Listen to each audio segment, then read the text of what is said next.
Bonjour à tous et à tous, soyez les bienvenus sur la chaîne, c'est ça Math Acco. Alors, nous allons étudier la fonction. Donc, c'est un problème en entier que nous allons étudier.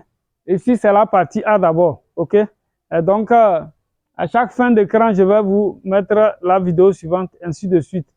Donc, je vais découper cette vidéo en 3 parties, ok? Voilà. Et donc, si ce genre de contenu vous intéresse, et je vous invite à rester patient jusqu'à la fin, vous verrez que vous allez découvrir beaucoup de choses. Bien, le but de la vidéo, c'est d'étudier la fonction f, mais vous voyez, la fonction g qui est ici sera une fonction auxiliaire. Et donc, c'est une fonction admettant, ça dit que la fonction g va nous aider à pouvoir étudier facilement la fonction f. Alors, dans la première question, on nous dit d'étudier, dresser le tableau de variation de g sans calculer les limites, ok? Voilà. Donc, nous voyons que quoi? G est dérivable sur l'intervalle I et on a... Oui, comme on ne doit pas calculer les limites, nous passons directement à la dérivée de G. On a G' de I, ça fait quoi? Ça fait X carré plus 6 moins 4 ln de X. Voilà. Donc, la dérivée de tout ceci. Dérivée de X carré, ça fait 2X. Vous devez connaître la dérivée des fonctions élémentaires. Donc, ça fait 2X. Dérivée de 6, ça fait 0. Moins 4 multiplié par dérivée de ln de x. La dérivée de ln x, c'est 1 sur x. Moins 4 fois 1 sur x. Voilà. Maintenant, nous allons rendre cette dérivée, nous allons rendre ça au même dénominateur pour pouvoir bien étudier le signe. OK? Donc, en rendant au même dénominateur, on obtient quoi? Alors, déjà, d'abord, ça donne 2x moins 4 sur x. 2x moins 4 sur x. Et en rendant au même dénominateur, g' de x, ça fait, voilà, ça fait 2x carré moins 4 le tout sur x. Voilà. OK? Voilà, g' de x. Nous sommes sur l'intervalle ouvert 0 à plus l'infini. Donc, le x qui est au dénominateur ici est déjà strictement positif. Alors, donc je dis pour tout x de l'intervalle i, x est strictement positif. Donc, le signe de g' de x dépend du numérateur qui est 2x carré moins 4. Voilà. Alors, 2x carré moins 4, nous allons étudier le signe de ce polynôme. Donc, nous allons poser égal à 0 et faire un tableau de signes. Donc, posons 2x carré moins 4 égale 0. Alors, cela équivaut à quoi? Cela équivaut à x carré égale à 4 sur 2. Ça fait 2. Maintenant, x carré égale à 2 équivaut à quoi? Cela équivaut à x égale moins racine carrée de 2 ou bien x égale racine carrée de 2. OK? Voilà. Maintenant, nous allons faire le signe de la dérivée. Mais pour faire le signe de la dérivée, on fait le signe de la dérivée sur l'ensemble de dérivabilité. Ici, l'ensemble de dérivabilité, c'est encore l'intervalle i. Donc, signe de g' de x.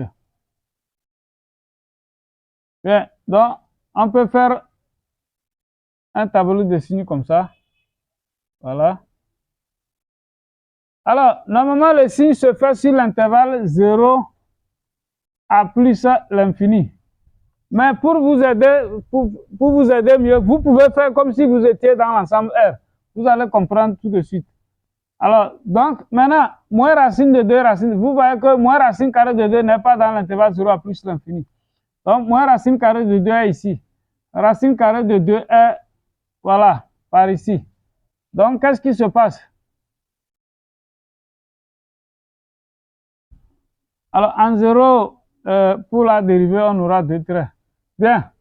La fonction, c'est 2x carré moins 4. C'est son signe que nous voulons. Et si nous avons son signe, alors nous avons le signe de la dérivée. D'accord? Bien. Donc, Ici, entre les deux racines, signe contraire du coefficient de x carré, nous avons moins, moins, plus, plus. Bon, ça, je crois que vous savez le faire. Bien, maintenant, mais n'oubliez pas que nous sommes sur l'intervalle i, c'est-à-dire l'intervalle 0 à plus l'infini. Ça veut dire que cette partie-là ne vous regarde pas. Ok? Ça vous a juste aidé à pouvoir déterminer le signe. Après ça, vous barrez ça et vous conservez ceci. Donc, en résumé, voilà le signe de la dérivée. On a dit de dresser le tableau de variation. Donc, on a x, g' de x, voilà, et g de x ici, comme ceci. OK? Voilà, nous avons 0, voilà, la fonction n'est pas définie en 0. Racine carrée de 2 et plus l'infini. Vous voyez? Voilà, donc ici, nous avons moins, plus. Hein? Quand il y a moins, la flèche descend, la fonction est décroissante, puis elle est croissante. On nous dit, on ne nous demande pas de calculer les limites en 0 en plus l'infini. Voilà, donc voilà le tableau de variation de G. La première question est terminée. Dans la deuxième question, on dit de calculer G de 2 et en déduire le signe de G sur I. Voilà. G de 2, ça fait quoi? Nous allons remplacer X par G de racine carrée de 2. Excusez-moi.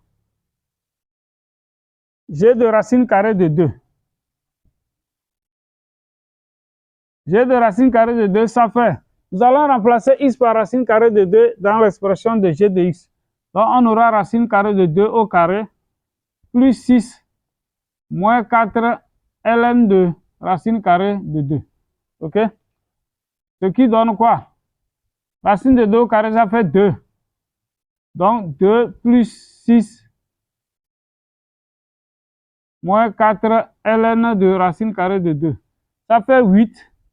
Voilà, le calcul nous donne 8 moins 4 ln de racine carrée de 2. OK? Alors, ln de racine carrée de 2, si vous voulez, vous pouvez écrire ça autrement. Hein?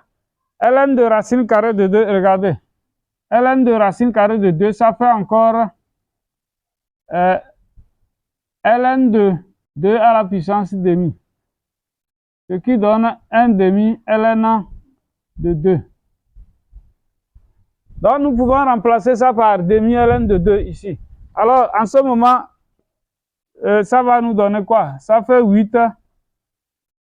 4 fois demi, donc ça fait moins 2 ln de 2. Voilà. Bon, vous pouvez garder ça comme ça. Alors, donc ici, ça c'est le minimum de la fonction g, ça. Hein? Nous pouvons écrire ça ici. Ça fait 8 moins 2 ln de 2. 8 moins 2 ln de 2. OK? Voilà, nous mettons ça là-bas. Maintenant, on dit d'en déduire le signe de g sur l'intervalle i, c'est-à-dire, voilà, de 0 à plus l'infini. Quel est le signe de la fonction g maintenant? Vous voyez, g est une fonction continue, admettant 8 moins 2 ln de 2 comme minimum. Mais 8 moins 2 ln de 2, vous pouvez appuyer votre calculatrice. C'est un nombre qui est strictement positif. Est-ce que vous voyez? Voilà. Donc, je dis, G est continu. G est continu et admet pour minimum 8 moins 2 ln de 2 qui est strictement positif. Si le minimum d'une fonction est strictement positif, alors cette fonction est strictement positive. OK? Voilà. Donc, comme le minimum dépasse 0, alors on en déduit que quoi? On en déduit que pour tout x appartenant à l'intervalle i, voilà, g de x est strictement positif. Voilà le signe de g. Alors, chers amis, notre vidéo prend fin ici. Voilà, j'espère que vous avez aimé. Et n'oubliez pas qu'il y a la deuxième partie qui va suivre. Donc, je vous souhaite une bonne suite. Merci et à bientôt.